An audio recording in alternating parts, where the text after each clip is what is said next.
It is Wednesday, May 29th. Welcome inside the vault for a Ravens lunch hour live stream. I'm Bobby Trossett, as always, joined alongside my co-host and partner, Sarah Ellison. We're glad to be with you. Ravens OTAs, of course, is underway this week. The second week of those. We'll have some observations and keep you up to speed as we work our way towards the mandatory minicamp, which is really right around the corner now that the calendar is going to flip here in a couple of days. But Sarah, today is all about wide receivers in Baltimore because there's been a lot of discussion around them, not only this offseason, but just within the last 24 hours or so. Zay Flowers is setting a tone. Rashod Bateman is continuing to show us just this personal growth journey that he's on, which has been extremely rewarding, I'm sure, for him and others within this fan base to follow along. And plenty more things to discuss over the next hour or so. So good to see you again.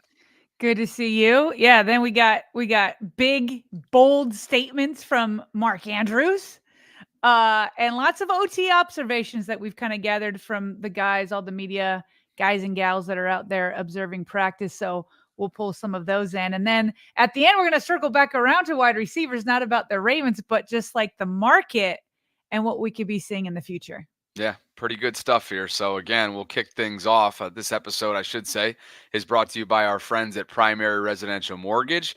And we'll begin with the second-year player out of BC, coming off a historic first season in Baltimore.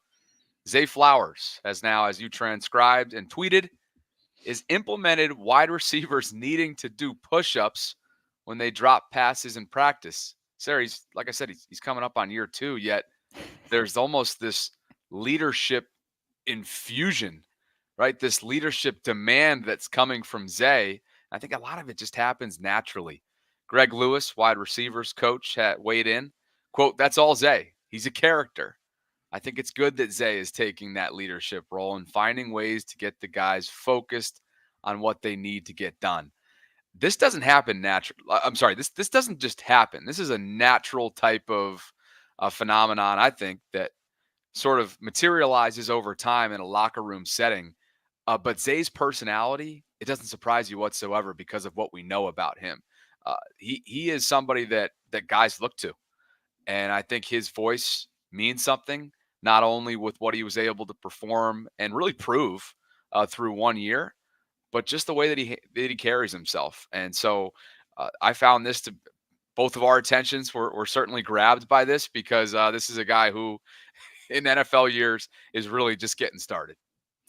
That's what's crazy. So, yeah, so it was reporters first kind of noticed this, that when some of the rookie wide receivers had dropped passes, they saw Zay approach them.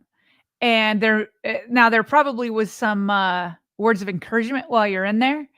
But then, you would hear guys be like, "Oh, I owe Zay, 10, or I owe Zay this, or I owe Zay that." And it's like, okay, now here's what's interesting. We've had in Baltimore some of the best leaders in the NFL when you think about Ray Lewis, Ed Reed, and those kind of guys. And we've had leaders at other positions as well. We may have even had leaders at wide receiver.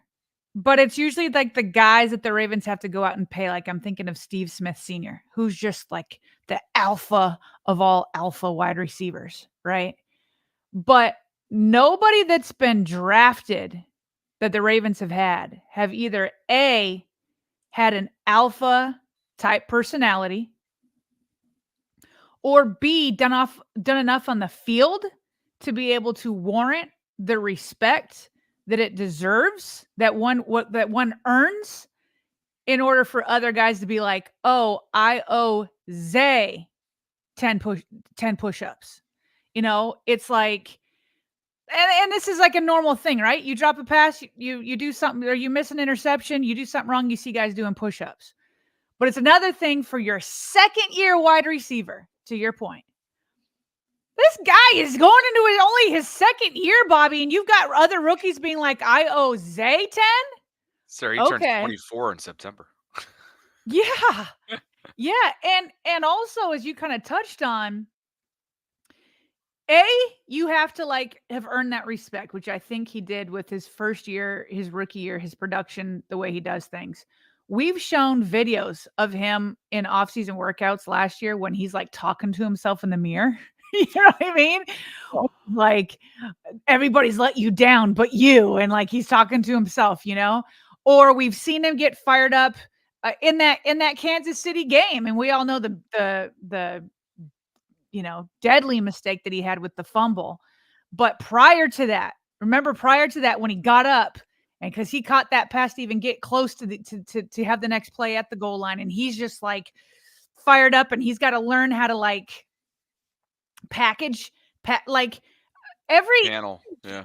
every gift. I was just saying this the other day. Every gift or talent that we all have, there is a corresponding temptation or weakness that can come with it, right? And so we saw that when like in that Kansas City game, and he got flagged for it, where he like goes over the cornerback and flexes on him, and it's like, okay, go flex, not in his face, but go and flex, and so he's got to learn how to like bridle that passion and power so that it maximizes the good and minimizes the bad.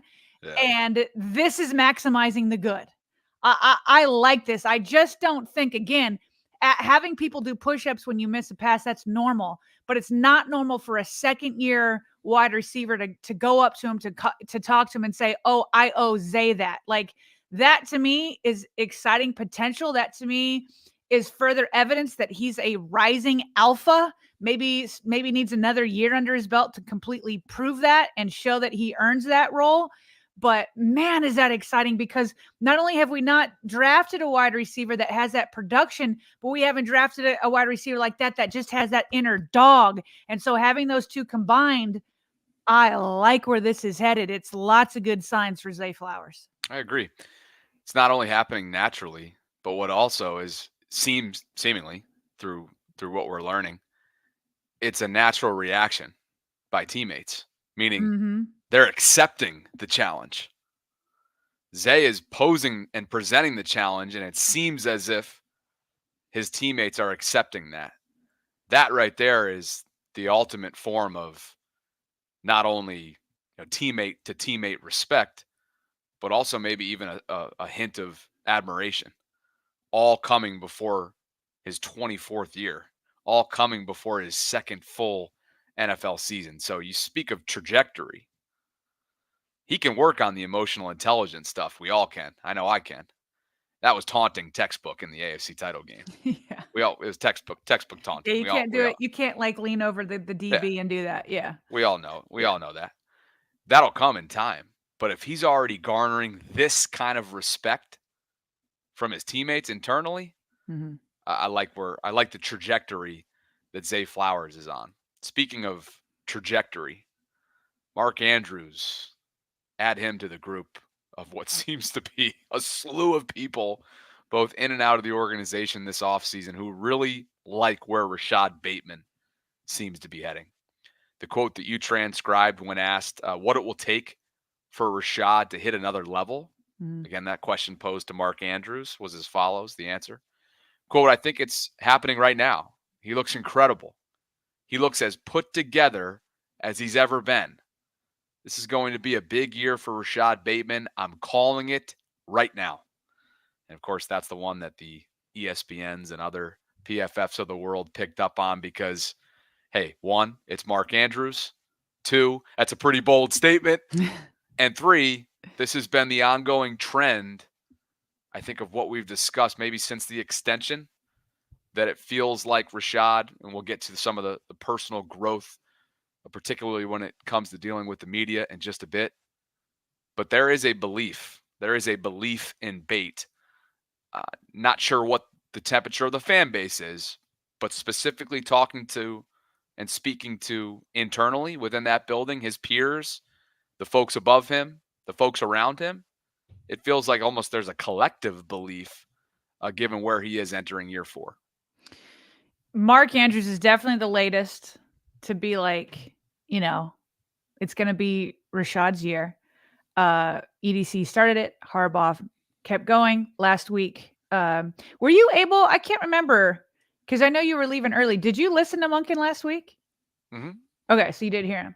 Where he was talking about how, like, with the injuries, from his point of view, it was like he was injured in the training camp and a bit in the preseason. And then he's like, all right, well, I'm going to put OBJ in at X, which is where Bateman would have been, and he just got like so far behind the ball.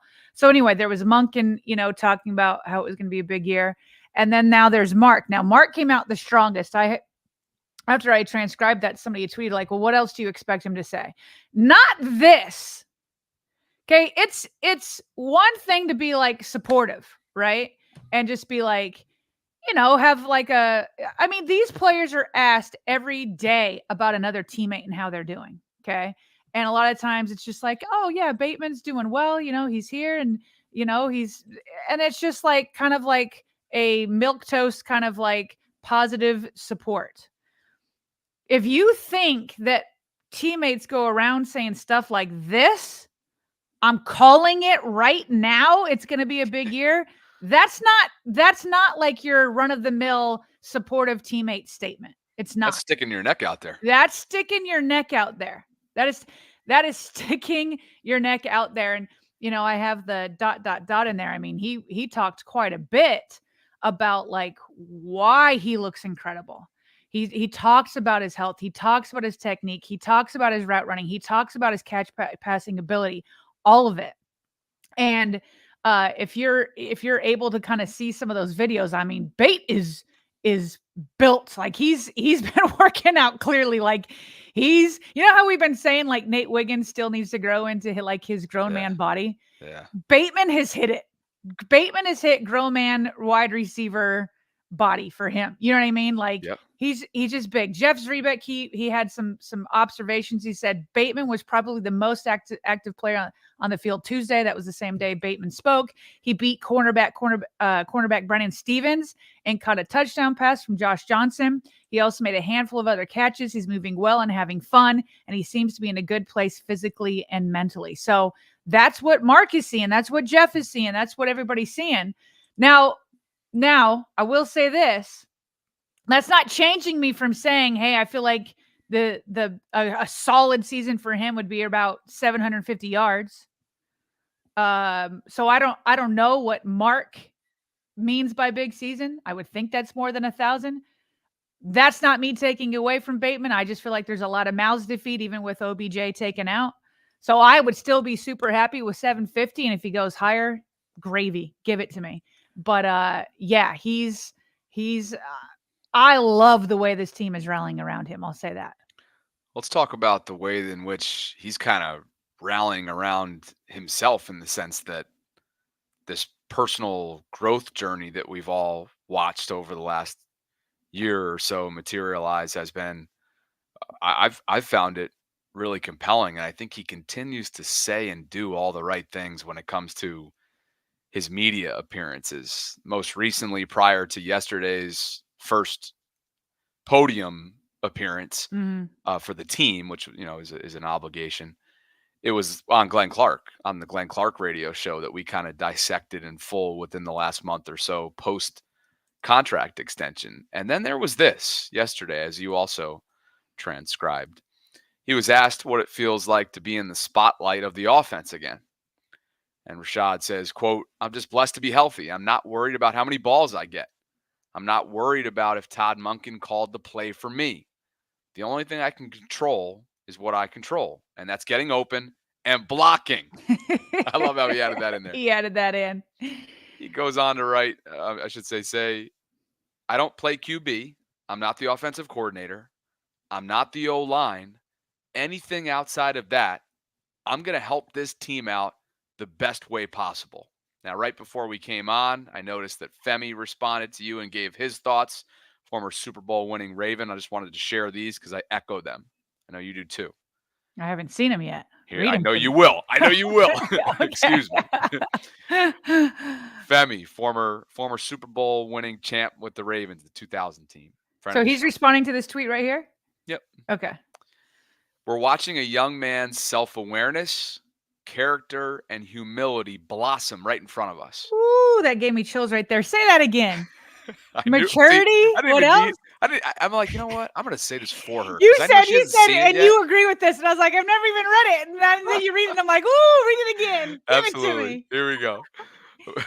"We're watching a young man's self-awareness, character," which is, I love how he put that word first, because I think that is the most important piece of the puzzle for Rashod, in my opinion. We're watching a young man's self-awareness, character, and humility blossom in front of us.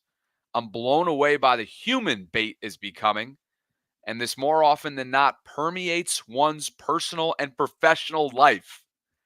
We are who we are everywhere all at once. I'm in Permeate. on this man's growth. I just love, Permeates. I'm going to go ahead and retweet Dang, that Femi? because it was so well said. And I think it perfectly encapsulates what we've been watching from Rashod over the last, I'd say, how about we call it throughout the course of this offseason at the very least. It's been fun. Well, like this brings us back to obviously when Bateman responded to my tweet. Was it last year? It was 2 combines ago. Wow. Time flies. Okay, so 2 combines ago where he just went off on Eric DaCosta, and he was in a bad spot. He was in the middle of an injury. Felt like from that tweet it seemed like he wasn't quite happy with the strength and conditioning program, and we know that he's had a lot of challenges in his personal life with losing people that are close to him, and including his grandmother. Is that correct? Is it his grandmother? Yes. Yeah.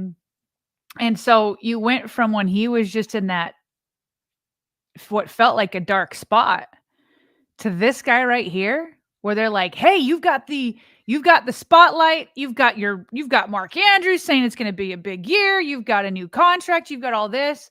How does it feel? This is great." Like, and if you're a 20-year-old right out of college, it's like you're kind of feeling yourself, right? You're kind of feeling, nah. This man is in Femi's words, his humility is permeating, his character is permeating because he's been through it. And this is why the cliche of what doesn't kill you makes you stronger. Like this, this is an improved version. He's talking about blossoming, these things blossoming. I just talked about how he's hit his grown man body. Like he's like blossomed into that. And now his character and his self-awareness is coming with it. Yeah. And so, listen, it still has to come out during the regular season.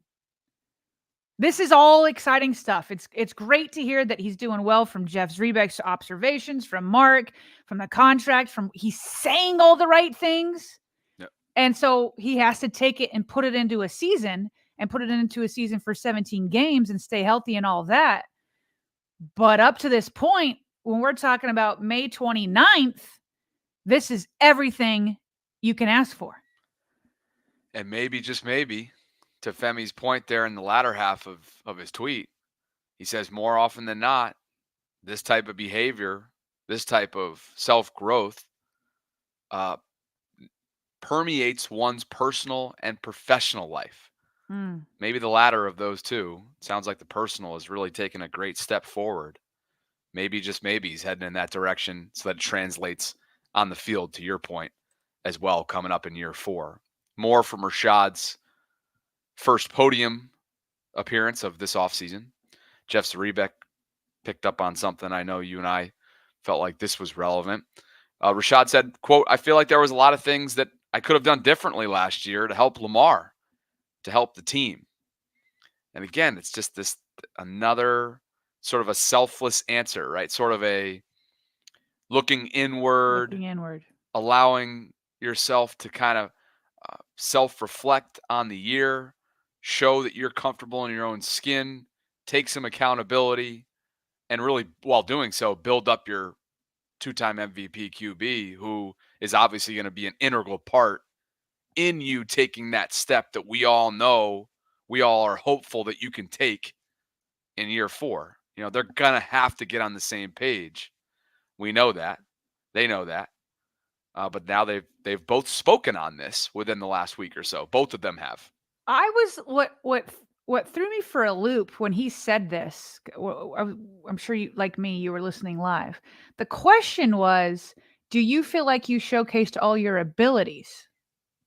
And he said yes and no, yes and no. And like if we'd played it, he was really, there seemed to be a lot on his chest about why yes and why no. Mm. And he decided to kind of cut short when he's like, yeah, yes and no, yes and no.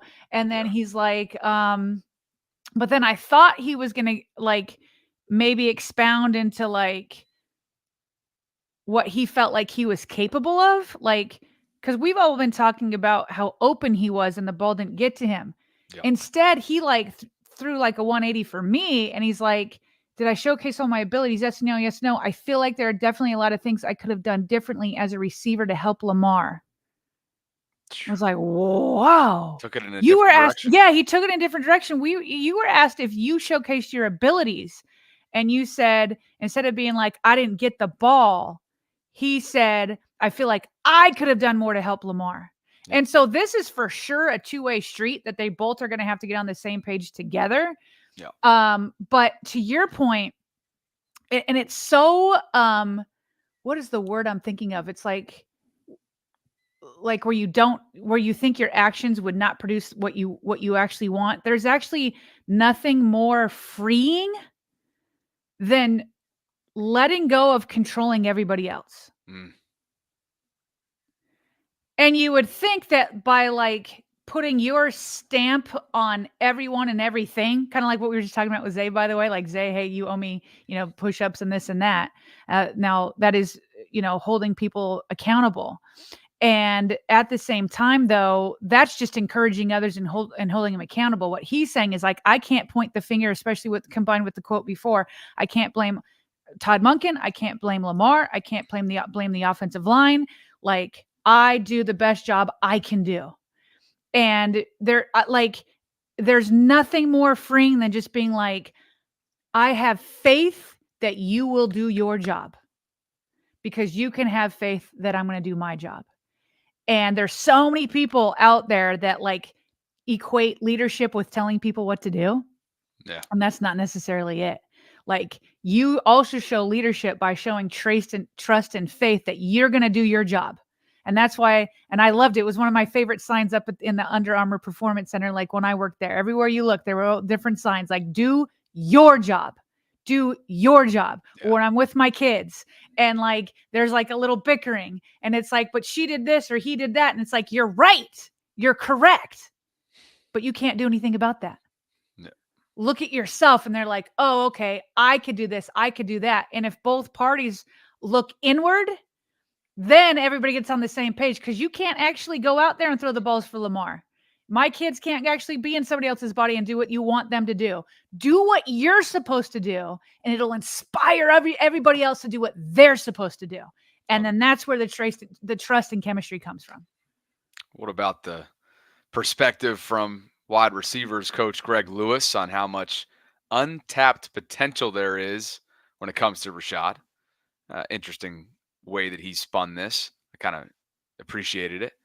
The quote was, I wouldn't say it's untapped potential. The ball just hasn't found him in certain situations. He comes out here every day and shows what he's capable of doing.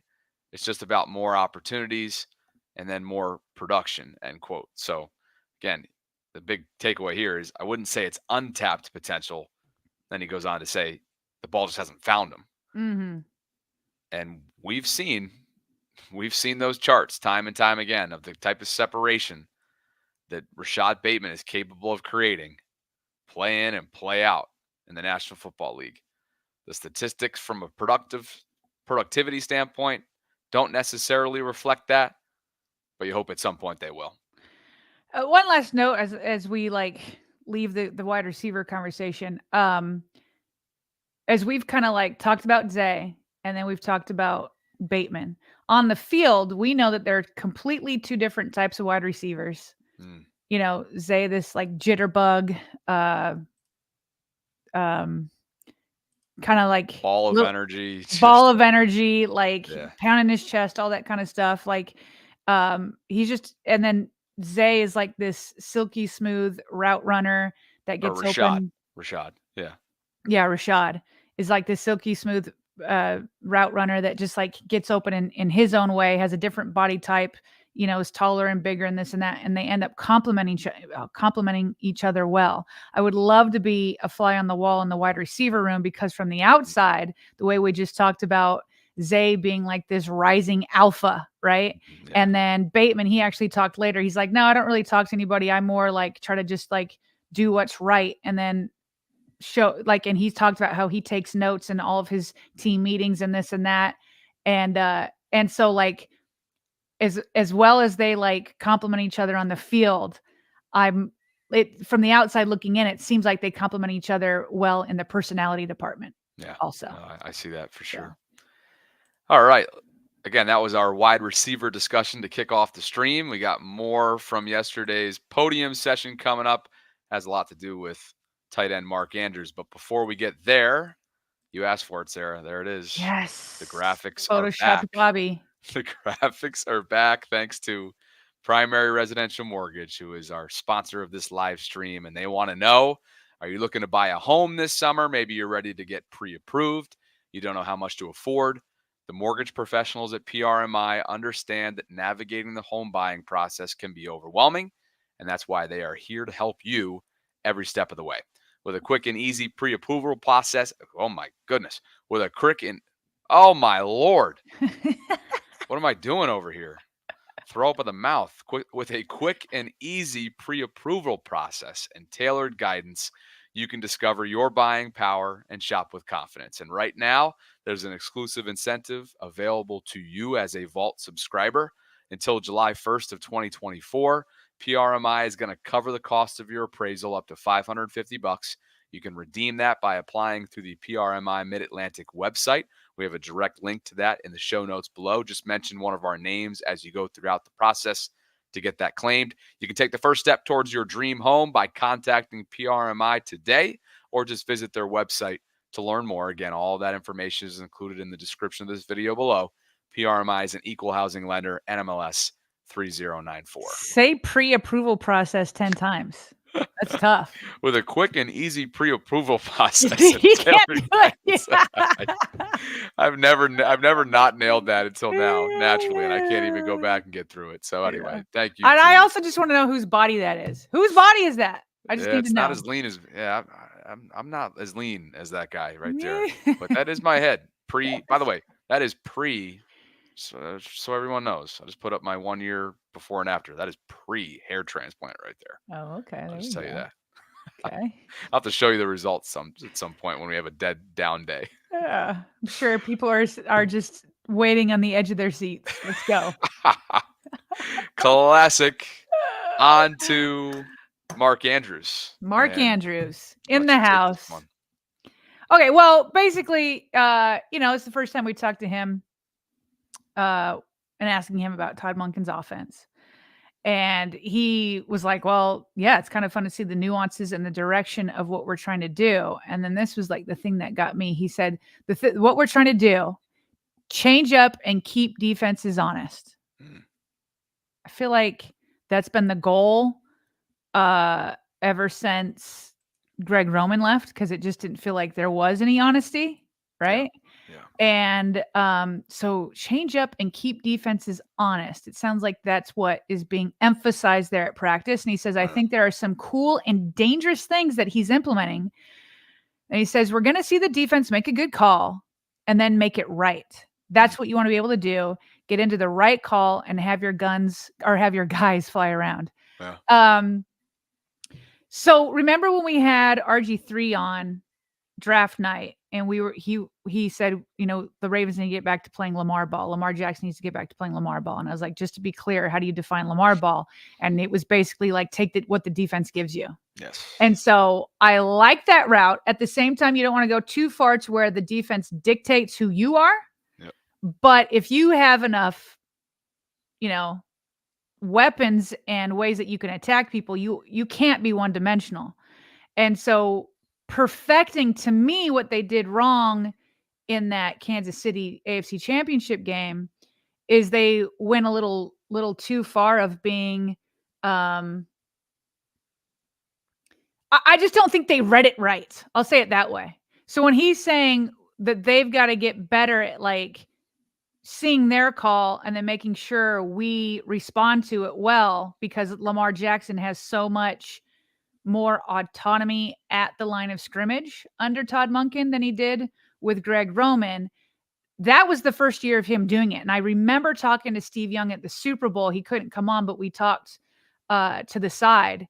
And in front of a massive group of people. there were so many people that wanted to talk to Steve, and I like elbowed my way through for sure. That was awesome. Then I come rolling, not to lose your train of thought. Then I come around the corner. I'm like, hey, where's Sarah? Oh, there's Sarah and Steve just hanging out together with literally his entire posse off to the right of them. But continue. Oh yeah, because the posse's job is to keep people away. I don't know how I slithered through, that but was I awesome. did. But anyway, so he's like, I was like, I wanted Steve Young to come on our show and talk about what he thought had happened, but instead he was asking me what happened. And so I was saying, I was like, my perspective is like, I just felt like they went a little too far with the passing and all that kind of stuff. And he's like, this is good. Because this was the first year that they really gave it over to Lamar. This was the first year that they really gave it over to him. And he made it all the way to the AFC Championship game. You watch. He's like, year 2, he's going to get even better. And that's what came to my mind when I transcribed this. Nobody else really transcribed it, but I thought it was interesting because he went into that, like, keep them honest. And when they make a call, we've got to be able to like make the call back. And I felt like Lamar held back a little too much when, to me, it seemed like there were open running lanes. And so the next iteration is last year, you proved you can pass. And we already knew that in Baltimore, but he proved it too. I heard a lot more national media acknowledging that. So you proved you can do that.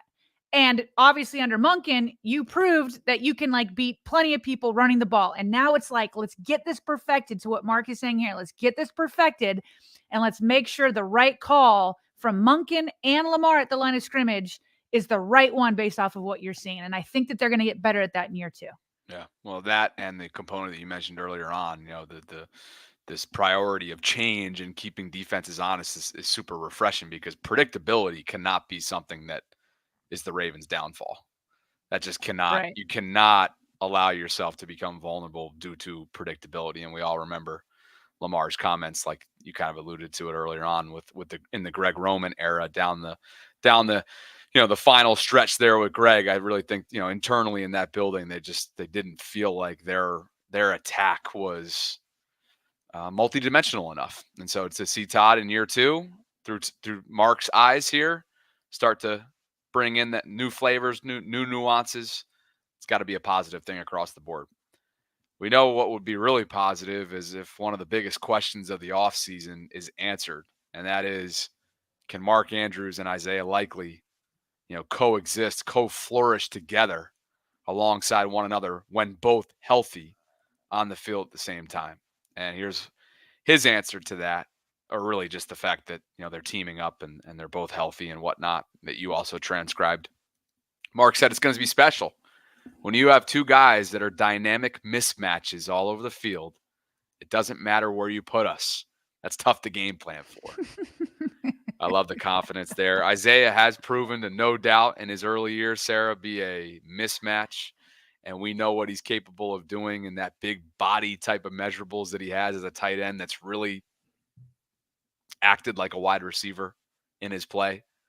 And Mark Andrews needs no introduction. If these two are able to flourish together on the field, then I'm not even going to worry about this whole, like, wide receiver room needs to be rounded out by a vet. It really just won't matter as much. Yeah, this one to me is the challenge for Todd Monken. Like, to me, this is on Monk to like figure this out. It's on Monk to find that Patriots, Gronkowski, and Hernandez kind of thing.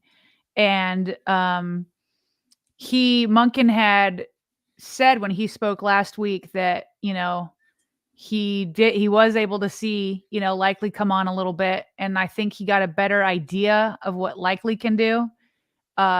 He got obviously a good idea of what Andrews can do in the first 2/3 of the season. So it's kind of like in the same situation where he didn't quite know what Bateman could do because he was injured and he was a brand new coordinator. I think he has a better idea, and I think he has a better idea of what Isaiah Likely can do.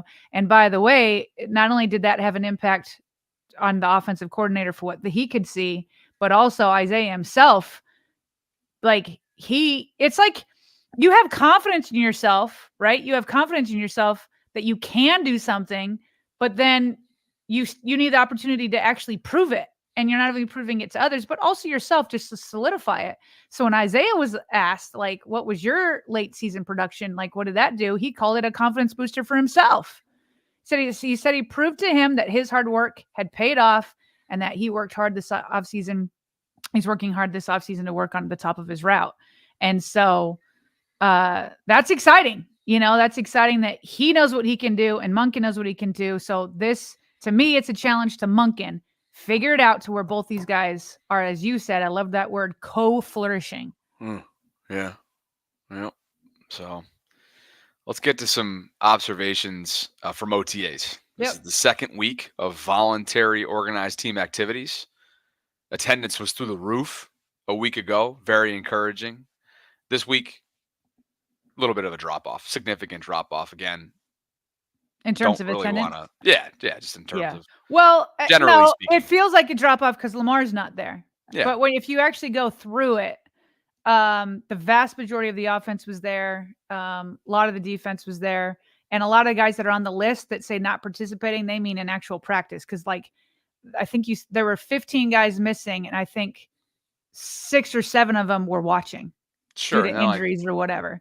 So when you're missing only 6 to 7 in May, I actually don't think that's a drop-off. If Lamar's not there, it feels like there's a lot less. Yeah, I mean, I guess like a drop-off in the sense that 1, Lamar, and 2, just like sheer numbers of actual guys on the field. Maybe not actually, like you said, on site. But like Keaton Mitchell, for example, I saw the beat reporters talking about how they saw him peek his head out or whatever of the field house, and he was inside getting rehab, continued rehab work in. So that's the type of thing. And so we have some observations from some of the beat reporters that have been on this over the last couple of weeks. Ryan Mink from the Ravens talked a little bit about second-year linebacker Trenton Simpson. Of course, he's the projected starter to take Patrick Queen's spot, who left in free agency. He's gotten off to a strong start, according to Ryan. He had a pair of pass deflections on Tuesday, one against tight end Isaiah Likely, and another punching the ball away from Zay Flowers. Likely was complimentary of Simpson after practice, giving him credit for winning the rep and saying that he's playing faster and more instinctual.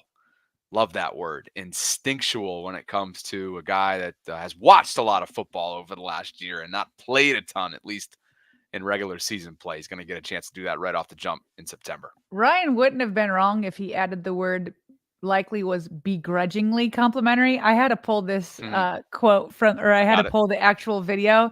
It's funny how Likely does it. It's like the young guy, you don't want to like pump him too full just yet, but here's Likely talking about Trenton Simpson. I'm a little credit today. He definitely beat me on the rep today. I know y'all seen it. I really like losing a lot, but he definitely, he's showing, that he's ready for the opportunity. I mean, he's showing that he definitely took this offseason. He's taking this offseason, well like a pro. He's definitely showing that, what you guys seen on tape against Pittsburgh wasn't a fluke. He's fast. He's physical. He's listening, and he's really just, soaking everything up like a sponge. I mean, whatever Roquan tells him to do during the play, or anybody, even coach, he's taking that and running with it. And he's not, scared to do anything in the defense. That's funny. You're right. The body language says it all, and also the tone. Even when he continues after the body language diffuses, then it's like, or once the tone diffuses, it's like then you could almost see his mouth was like a little scrunch. Like, yeah, you guys definitely saw that rep. Yeah, because the video didn't start until he actually started answering it, because they asked about Trenton Simpson, and he's like, yeah, you guys probably sigh. That's why you're asking. He beat me today, So, you like to hear that. Listen, you can't. Listen, I remember my first few years being at OTAs. I mean, way back in 2000, I don't know, 8, something like that. you get super excited when they're playing on air. So this is all happy and good news, but it is OTAs. I was gonna say, So no you can't get. pads. Yeah, Playing but on all we air. can do is report on what's happening out there. We can Yeah. report on like what the players are saying at podium. We can report on what they're seeing on the field, and so it all. And this is what's happening for every team across the NFL. That everything seems great. You know, their guys are coming alive. They're growing too, and this and that. And so it's all super happy and fun in May. And I'm excited about Trenton Simpson. We all knew that he was going to be the guy, and it's good to hear that he beat Likely in a rep. You know, where there's no contact. And by the way, offensive players oftentimes have the advantage during these because the defense they're not worried about getting blown up as they go to get catch a pass or something like that. So Trenton Simpson is doing what you hope he's doing in May, and there's more steps to take. But I love to hear that he beat Isaiah Likely because we know who Likely is during the regular season. Yeah, I guess in other words, like file it away. File it away. Take it with a grain of salt. Take it for what it is, and then come back to it if need be. Yeah. Simple. This is one of those that I'm definitely doing it on. Yeah, you have to. I thought the exact same thing when I saw it. So more observations from OTAs. This is about Odafe Oweh, also from Ryan Mink. And the Ravens have questions at pass rusher. The decision to pick up Odafe Oweh's fifth-year option, looking pretty good so far, according to Ryan. Oweh dominated during Tuesday's organized team activities practice, both as a pass rusher and run defender. He flashed on a half dozen or more plays. His pressure created a desperate throwaway during a red zone drill from the 5-yard line. He made another stop 5 yards deep in the backfield on an outside run by Justice Hill. And the Ravens are hoping for another jump from Oweh in his 4th year. He registered 5 sacks last season. He was banged up throughout that season. And Jadeveon Clowney, we all know, went off with 9.5 sacks, a career year in Baltimore. He's now in Carolina. And as Ryan notes, Oweh is going to be leaned on even more heavily. I'm with you. This is that type of one, more so than Trenton, I would maybe even argue. Yeah. That you just want to really file it away and not really take any stock. Yeah, like I can't in OTA say like any contract, even if it's a 5th-year option, is looking mighty good so far. Well, everything looks mighty good in OTA. So, but that's okay. So to your point, where you put we said file away Trenton Simpson, but I even put more stock in that one just because we haven't really seen much of Simpson in the regular season, whereas we have of Odafe Oweh. And so for what he's describing here sounds great and awesome, but I've seen Oweh do that in a game, but he hasn't finished as often as you would like in a game. And in OTAs, you're not allowed to finish. Yep. So to hear that he's like busting through the line or being in the places that he's supposed to be, that's exactly what we see in the regular season. What can you finish? And he's not allowed to finish. So that's why I'm filing that one away. It's like, I want to see finishes. And it's true. It is definitely true that sacks are not always the end all be all. Pressures have a great impact on the game, but you want the sack. And he's often there for the sack, but doesn't finish. And that's what I'm looking to see for me to judge whether the 5th-year option is looking mighty good. Is I want to see all those pressures and where he's supposed to be turn into sacks and bigger plays for loss. Love it. And on top of that, can he continue to diversify his technique package when it comes to getting to the quarterback? Led by Chuck Smith, the new outside linebackers coach who's gearing up for his 2nd season, made an immediate impact. I think he's not talked about enough. Any chance I get to bring him up, we do it. And other than just speed, right? We know Odafe's had that since the second he walked out of Penn State, since the second he got into the league, since the second he went after and then that Chiefs game his rookie year and created that forced fumble. Like, this is a dude who is electric. He is an electric freak of nature as an athlete. Can he continue to diversify that package? And I would be willing to bet that with Chuck Smith, at his disposal here for a 2nd full season, I would be willing to bet that hopefully that answer is yes. More OTA observations. This comes from Jeff Zarebek, referring to 1st-round rookie Nate Wiggins at cornerback. He had a pass breakup on consecutive plays late in Tuesday's practice during a period when the team was working on situational football. Wiggins hasn't yet made any splash plays, but he's acquitted himself nicely in the early going. He doesn't carry himself like a rookie. He practices with a lot of confidence, and he's not shy about talking a little bit either. Good. And that is no surprise because of what you hear about this guy and watching some of the college tape. He is very comfortable in his own shoes. Oh, the first time I personally ever heard him speak, and it's just because I didn't follow him in college, was when he was on the other line when Eric DeCosta called him. And he's like, he kept calling DeCosta coach. He's like, I swear to you, I'm going to be the best corner. I won't let you down. I swear. And he said, I swear like 20 times. Right. Mhm. And so I know he doesn't mind talking. And no, this is great to have a pass breakup. I feel like, just like I like it in my wide receivers, I like a corner that has swagger and isn't afraid to like speak up and do all that. So I love that. He doesn't carry himself like a rookie. And by the way, Bobby, that what do we call those? The white extra padding over the helmet. Oh, shoot. Oh, somebody help us out in the live chat. I don't know what that is. On the tip of my tongue. But it cracked me up because in going back to Bateman was like very monotone for most of his press conference, and then they asked him about these white padded hat things over the helmet. Yeah. And he's like, I am never gonna play that in a game or wear that in a game.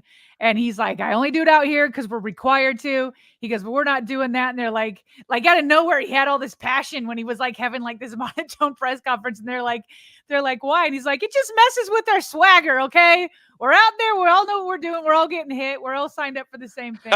Don't make us wear that. So Guardian caps. Thanks to everybody for helping us out in the live chat. Oh, Guardian cap. Oh, okay. Let's get that name. I like that, Guardian cap. Okay, here's another thing for the live chat. I saw somebody tweet this the other day. What's a great nickname for Nate Wiggins? Now, listen, I know there's Nate the Great, but that's like elongating it. Like, are we generic. Are we going with Wiggs? Wiggo? He calls himself one of one Wiggs. He calls himself one of one Wiggs? Pretty sure that's his Instagram handle. Let me check that just to be sure before I attach it to him. Let's see. Yeah, well, even if it is like, yep, here it is. I need something one of one Wiggs. One of one Wiggs. I'm just trying to think like, something easy. The way they like call lightly, call like Lamar's just L. How do we shorten this? All right, well, Wiggo. we got some options here. I'm with Wiggo. I've seen Slim Reaper, Nate the Snake, Wiggy, Wiggs. Well, Nate the Great. See. I don't know. I kind of like Wiggo. I like Wiggo. Wiggo. More observations. One last one here from Jeff about, every year it almost feels like there's a undrafted rookie who kind of emerges in Baltimore. Yep. Could this be the guy? Well, there's room at safety, so it would be a smart choice. There is. There is. And he wouldn't be the only one they're looking. No. He wouldn't be the only one they could be looking at too, right? I think Bo Braid is also a safety out of Maryland, or is he corner? No, he's safety. No, he's safety, and hopefully they're looking at veterans too. Let's not get crazy here. Well, yeah, based on I was going to say based on last week's report, you would think they are with Jamal being looked at, but Jordan Tolles, he's a undrafted rookie safety out of LSU. He finished his college career back home in Baltimore at Morgan State, right down the road. He got one-on-one. Who's going to know a lot about Jordan Tolles, by the way? Emory Hunt. Oh, obviously. I don't even know why I didn't think of that right away. For sure. So he got some one-on-one coaching from John Harbaugh after the special teams portion of practice. He then went to the far field and intercepted fellow rookie Devin Leary at quarterback. That was in full team work. Tolles also had an interception last week, and there figures to be a job or two available come training camp at the safety position, says Jeff, like we just said. And according to Jeff, Tolles is making a nice early impression to potentially continue that tradition, even though it hasn't been every single year. Who could potentially continue that and extend that undrafted rookie tradition? There we go. Maybe this is the guy. Maybe it's the guy. So We gotta get watch. the pads on to know for sure. Yes. What you got Ooh, here? we got a lot of still fighting in the comments here for Wiggins. Oh, we boy. set things on fire, but Wiggles. Come on, wiggle. no, I know people are Wiggles. making wiggly stupid. They're saying, there we go. There's just a lot. Wigs. I like the wigs spelled with a Z at the end. Okay. Wigs. Well, Wigs. why don't we ask Nate himself? Hey, Nate, which one do you It'll want? come out. It'll come out organically. Like at some point, you'll get a nickname, and then when other teammates are asked about them, they'll use whatever got picked up in there. Lamar's gonna figure out something. I'll figure it out. I'll figure it out. Okay. Okay. So I pulled this in not to just bash an AFC North rival, but I didn't know this. I think it like busted my own kind of perception of Joe Burrow. So there was like an argument on Twitter over the last couple of days about whether Joe Burrow is actually clutch, right? Because it seems to be the going kind of narrative. And I've kind of thought about it, and I always think about it mostly because when you have an offense that is pass, it seems to me like in the final minutes you can go down and score really quick. So Scott, his name got cut off. I'll go back and get it, but at Scott Cass, then it gets cut off. So I'll go look it up. Anyway, he brought stats to it. Joe Burrow has one game in the NFL when the Bengals trailed in the final 8 minutes. Like that's it. Cassmar. Scott Cassmar. Cassmar. Thank you for looking that up. Where is he from? Where does he? He's a writer for the Pro Football. Is PFWA the Pro Football Writers of America? Yep. Okay. He's an NFL writer there, and yeah, that's all I got. So anyway, Joe Burrow has been in one game in the NFL when the Bengals trailed in the final 8 minutes. I mean, first of all, because people try to use that against Lamar. If you're not trailing a lot in the final minutes, like you've done well the previous 3.5 quarters. So yeah. I will give him that. But that was surprising to me. Well, hold on a second. He said he's won one game. So who knows how often he's there. Mm-hmm. He's won one game in the NFL when they trailed in the final 8 minutes. His defense has as many touchdowns in the fourth quarter of playoff games, let's be clear, playoff games, as he's led touchdown drives, which is also one. Mm. So, but he's been in a few playoff games. He made it all the way to the Super Bowl. Super Bowl. I know that's such a tough, it's like I have such a hard time like not calling him clutch because of where he's been. But then again, there is context. It's only one more game though than Lamar, and nobody calls Lamar clutch.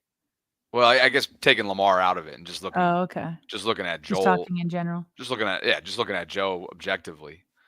But then again, there's context, and he's had a lot of help around him. But here's the question though. Like, so let's take playoffs out of it for a second.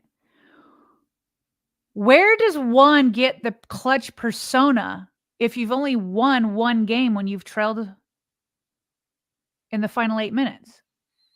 Where does that come from? You know what I mean? And I just wonder because I had the same kind of idea that they could come from behind and win. Yeah. But you only have one on your, and maybe they're playing with stats or stuff like that. So maybe more people have other stats to show that he is. But that's not a lot. So Burrow's clutch persona narrative is an ESPN Fox Sports fabrication that has just gotten completely out of control. That's funny because that was back in February, and then did Scott just go back and find this? Yeah, well, I'm assuming because it just came up in my timeline. Yeah. Yeah. Interesting. That time of year where you start fishing. Exactly. Right? Exactly. It is that time of year. This came down yesterday in the wide receiver department. The Texans signed Nico Collins to a 3-year, $72 million contract extension. Greg Rosenthal weighed in. I never blame a young player for taking his first huge guaranteed payday, but this is essentially a 4-year, $75 million deal for a top 25 receiver entering his prime. It's going to age incredibly well because Collins is that good. And again, this wide receiver room could be that kind of good as well, having went and got Stephon Diggs, obviously, with that trade this offseason for for CJ Stroud and company. Yeah, so that's about, because he's saying it's essentially a 4-year deal because he already had, years on his rookie contract left. So that's at about $18.75 million per year. Now remember, the Ravens paid up to $18 million for OBJ, but it was, base salary of 15. Yeah. This is, as he's saying, if this is like a top 25 receiver, this is a really good deal. And it kind of got, I don't know if like this deal got another conversation rolling on the wide receiver market, or if this just came in after that or whatever. But I think we both had seen before that Pro Football Talk, you kind of have this deal that we just talked about, which by the way is a ton of money and good for Nico Collins, but 18 million for a top 25 receiver, like that's, to his point, like a team friendly deal. Like that's a good deal for the team. Got out in front of it. Got out in front of it. And that's what you do. And I'm sure if Zay has another, you're not allowed to get a contract before the end of your 3rd year. But if Zay continues, a trajectory that he showed in his rookie year, like the Ravens are going to try to get out in front of that. And, but Pro Football Talk had mentioned that multiple receivers, as we know, Brandon Ayuk, Justin Jefferson, T. Higgins, CD Lamb, they're all waiting to get paid. Higgins is going to be playing under the franchise tag. And so I'm assuming this is Mike Florio that wrote this. He said, it's time to wonder whether supply and demand will make the receiver market go the way the running back market has. Okay. So, but it's not just Mike. So Bucky Brooks, who does his show with our favorite scout in Daniel Jeremiah, he quote retweets that. And he says, I think this is a realistic possibility with the wide receiver market moving into the $30 million range. There are so many young wide receivers in the college pipeline with plug and play potential that teams could opt to draft and replace elite veterans with younger, cheaper players. Teams with A-plus QBs in particular, could lean on young, cheap wide receivers after the QB1 gets big money. See the Kansas City Chiefs, and because they let go of Tyreek, and still went on to win Super Bowls. Yep. And so, yeah, you might have a situation now where, like, if you don't have, say a MVP quarterback like Lamar Jackson, then you could teams. And if teams start doing that, listen, I guess my point in saying, in reading all this, is the Ravens need this because the Ravens have never been one. They've never been one to pay a lot there. And they've always kind of zigged where other people have zagged. And so like they've paid the safety position when other people haven't. And so maybe it's just like, and they've paid the tight end position. Right. And while everybody else is paying wide receiver. So man, if we're starting to see like those wide receiver numbers come down, or at least not necessarily come down, but now like stay stagnant while others start to come up with, the expanding cap, then maybe they'll be more, in line with what other people are spending. Warren Sharp listed how much each team are playing at the wide receiver room in 2024. And this is cap hit wise. And the Ravens are number 28 with 27. 20.3 mil. At 20.3 mil, which, I mean, Zay's on his rookie contract. You just extended Bateman for super cheap. And those are your top 2 guys. You got Nelly, who's there for cheap. And then you've got Devontae, who's just drafted in the 4th round. So it's super cheap. But this is not out of the ordinary. Last year was out of the ordinary. I have a running spreadsheet because I like to follow this. The Ravens are generally in this area at number 27. They've been that way for years. And it expands well before Lamar Jackson and into those Joe Flacco years.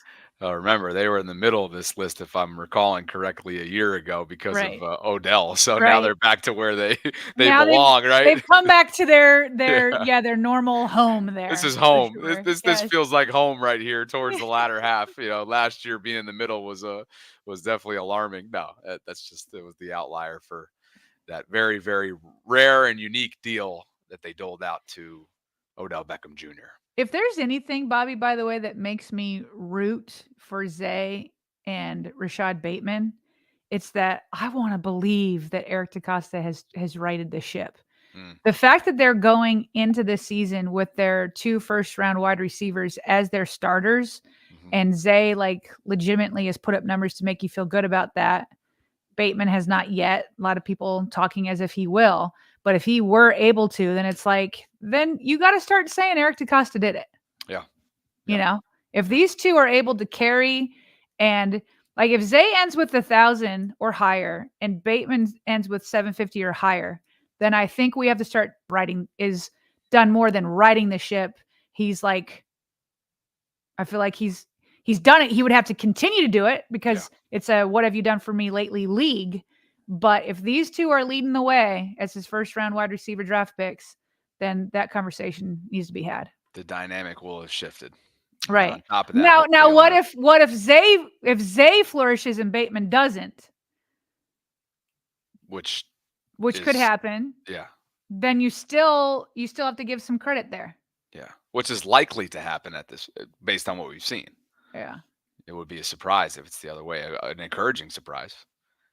No surprise here. Ravens bringing in some depth at defensive tackle, having signed a couple veterans just within the last 24 hours. I am not sure what the pronunciations are here, to be honest with you. Is it Dedrin Sanat and Josh Tupou? Not sure there, but we'll hopefully get those down here when we learn more about them. But the Ravens are bringing in some depth for their D-line.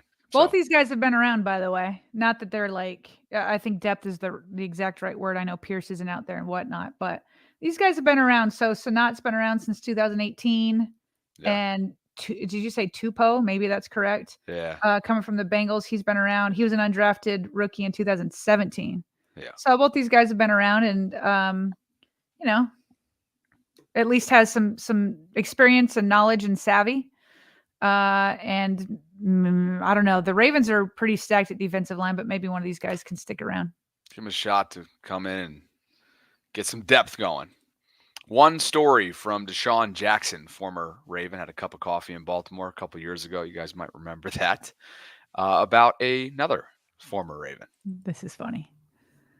One game. So Ray Lewis, I ran like a little drag route, and I had caught like a pass. And on the way of me catching this pass, this might, and I ain't no scary dude. This might be one of the most scariest moments I ever had. Because when I caught that ball, I thought I was dead. I was praying, crossing fingers, all type of shit. Like, bro, please don't kill me. I caught this pass, and I ain't get hit, and I ran out of bounds because he was kind of like chasing me. I ran out of bounds. He was like, young fella, I love your game. I ain't going to kill you. I said, who? Yeah, boy, this Ray Lewis telling me he love my family, he ain't going to kill me. I'm like, thank you, Lord. The BTM podcast, that was hilarious. And his impression of Ray was pretty good. That was good. That was good. I like your young fella. I like your game. I'm not going to kill you. He's like, woo. Deshaun, man. That guy still can't believe he ended up in Baltimore before he called it a career.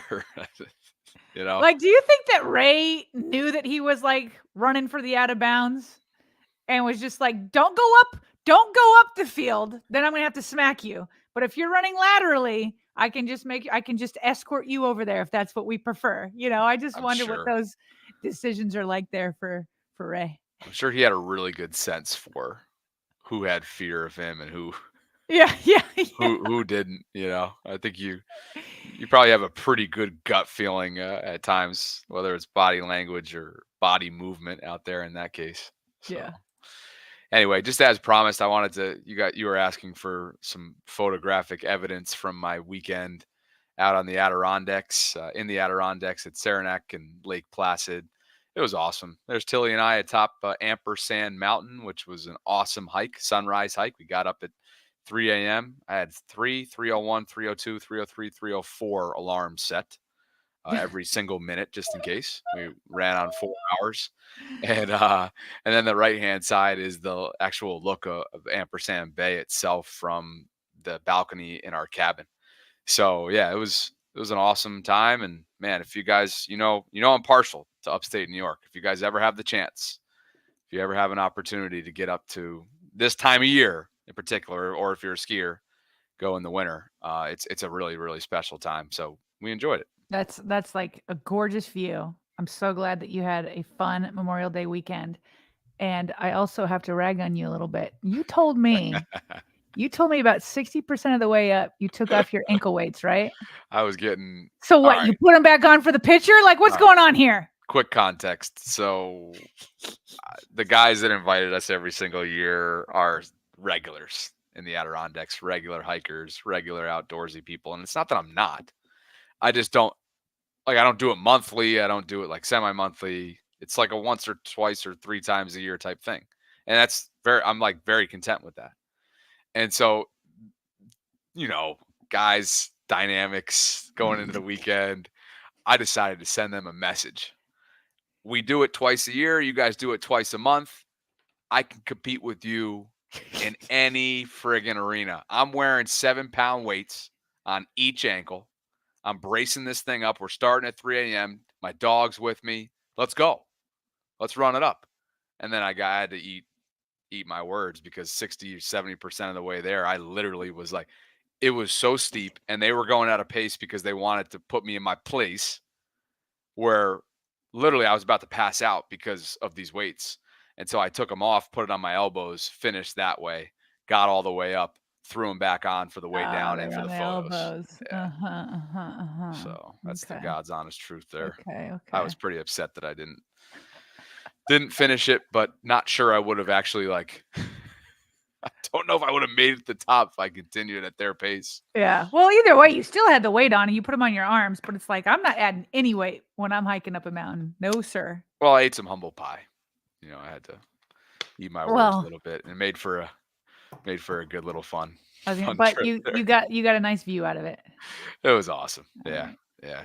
Saranac Lake Placid area. If you guys ever get the chance, definitely consider doing it. Michael Rossi and Chef Trez, thank you both for believing this. Woo! Talking Adirondacks got me all like, all right, time to finish up the episode here. Not yet. Michael Rossi, Chef Trez, thank you both for the support that you give us through Patreon this month. Yes, sir. Your monthly shout out. Appreciate you guys. Thanks for believing in what we're building. And if you guys are interested in doing the same, visit patreon.com/RavensVault podcast to learn more about what we're offering here inside the channel. All that information can be found in the show notes below. A special thank you to Primary Residential Mortgage for sponsoring this live stream. We'll be back in 23 hours for a Thursday Ravens lunch hour live stream. What else did I miss? Anything? I don't think so. I'm in good shape. Great We'll day. look at the Browns next week. We'll take a look at the Cleveland Browns, as we can kind of continue our AFC North profile check-in this time of the offseason. We're going to have Mary Kay Cabot on, very popular Browns reporter, on Tuesday. Thanks for setting that up, partner. And other than that, there'll be some announcements. When Sarah and her family go on vacation next week, there'll definitely be guests rotating in and out. So looking forward to all that more. So we will talk to you guys tomorrow. Appreciate you for dropping by. As always, like the video if you enjoyed it. Subscribe to the Vault if you haven't already done so. And we'll talk to you 23 hours.